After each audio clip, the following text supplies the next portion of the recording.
Hoje nosso bate-papo é a paternidade ativa, o papel dos pais na prevenção do aborto. E para falar sobre esse assunto, nós convidamos a psicóloga Silene Ferreira. Silene, muito obrigado por estar aqui na Boa Vontade TV. Eu que agradeço. Para iniciar nosso bate-papo, Silene, fala das consequências para uma criança a ausência do pai. É uma questão bem abrangente quando a gente fala da ausência dos pais, né? Do pai ou da mãe, enfim, mas aqui estamos falando da paternidade. Porque a ausência não necessariamente é um pai fisicamente distante. Sim. Tem muitas crianças que convivem num lar, que tem pai e mãe, mas que não tem essa presença paterna. Sim, sim. Né? Então, aí a gente está falando de uma condição também muito triste. Sim, né? tá fisicamente, mas não tá emocionalmente. Exatamente, né? Sim. E essa é uma ausência muito cruel, porque a criança o vê, mas não pode compartilhar uma brincadeira. Sim. Tem crianças, inclusive, que sabem que o pai está no mesmo lar e a criança, inclusive, sente medo. Isso é mais perigoso ainda, né? Tem um pai presente que amedronta. A gente, para falar de ausência paterna, a gente também precisa entender um pouco como é que se faz uma presença saudável. Sim. Não é? De um pai brincalhão, um pai participativo, que colabora com a mãe nos limites, na educação.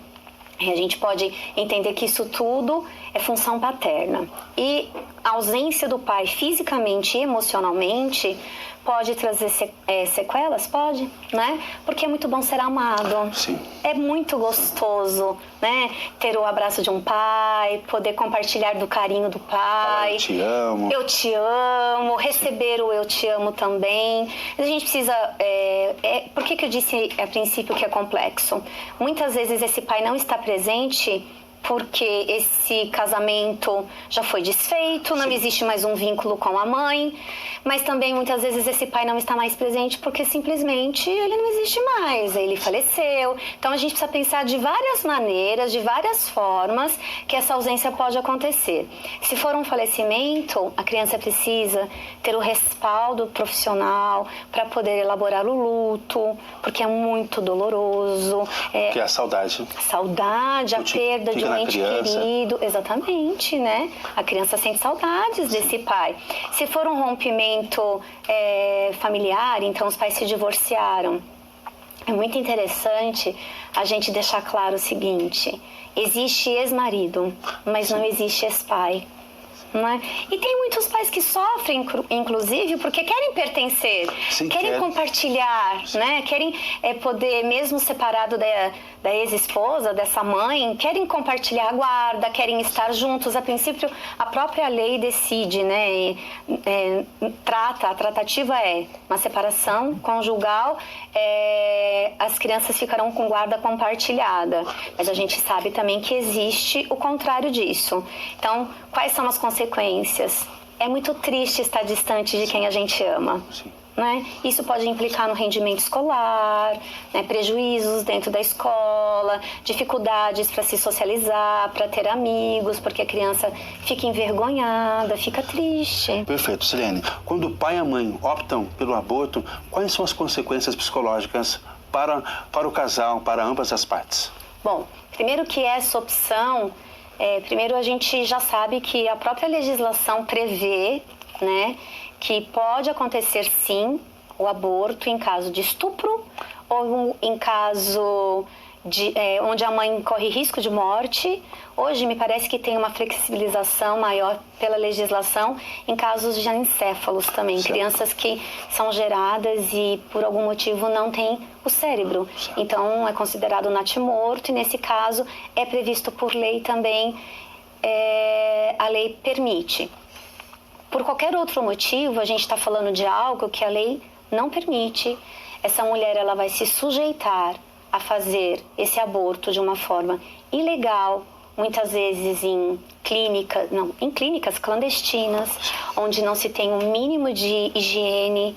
Ela pode sair de lá com sequelas físicas, né, fisiológicas, psíquicas, com certeza. Sim. Não é?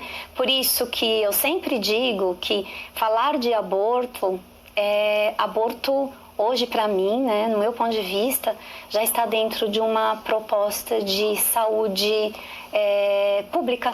Perfeito. Né? É preciso ser entendido desta forma. E no caso, por exemplo, a importância de ambas as partes conversarem com o outro. Sempre. Né? Sempre a gente tomar uma atitude como essa que vai afetar um ser, né? Sim, uma vida. Uma vida. Né? E de verdade não só uma, 3, né? Sim. A gente está falando dos adultos envolvidos. Com certeza, dos avós, né? Os futuros avós. Você percebe que tem aí, não é apenas uma cadeia de pessoas. Exatamente. Sim. Né? Então a gente está falando de um processo, um procedimento que a gente já até sabe hoje que a maioria das mulheres que acabam se sujeitando do aborto, que no Brasil ainda não é tratado como saúde pública, a maioria delas depois não conseguem mais engravidar. Sim. Ou a gente sabe de muitas mortes que acontecem durante o processo, depois após algumas horas do processo. Sim. Isso é muito sério. O nosso bate-papo está acabando, já passa muito rápido. Sim. Fala da importância dessa rede, mais uma vez, de apoio do Sim. pai, da mãe, da avó, do Sim. marido, do companheiro, da pessoa que é o pai, né? Para que possa, tanto a criança, quanto também a mãe sentir-se confiante em ter a criança. Sim, porque a criança ter um filho, eu tenho um filho também. Eu tenho o Pedro tem 5 anos, logo em breve fará 6.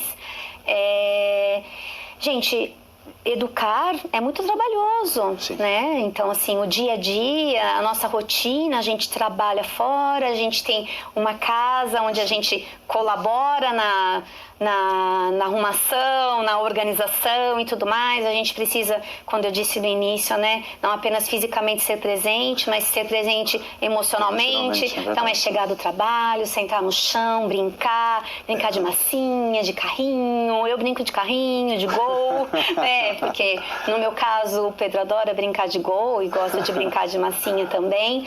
Mas isso tudo é cansativo, tem uma hora que a gente também precisa, porque continua sendo um casal, né? Sim, verdade. A gente precisa ter uma rede de apoio pra gente poder namorar. Verdade, né? verdade. Pra sair, pra ir a um show, pra ir o casal a um restaurante, mas ir em paz, sabendo que a criança está acolhida, está sendo bem cuidada. É verdade, né? verdade. Antes de iniciarmos esse bate-papo, você falou que é um assunto que tem que ser conversado em família, mas também em sociedade. Muito. Para que haja essa consciência. Sim, eu que agradeço a oportunidade de poder falar sobre isso. É muito importante mesmo. Bom, obrigado, Silene Ferreira. Nós conversamos com a Silene Ferreira, psicóloga, sobre o tema paternidade ativa, o papel dos pais na prevenção do aborto.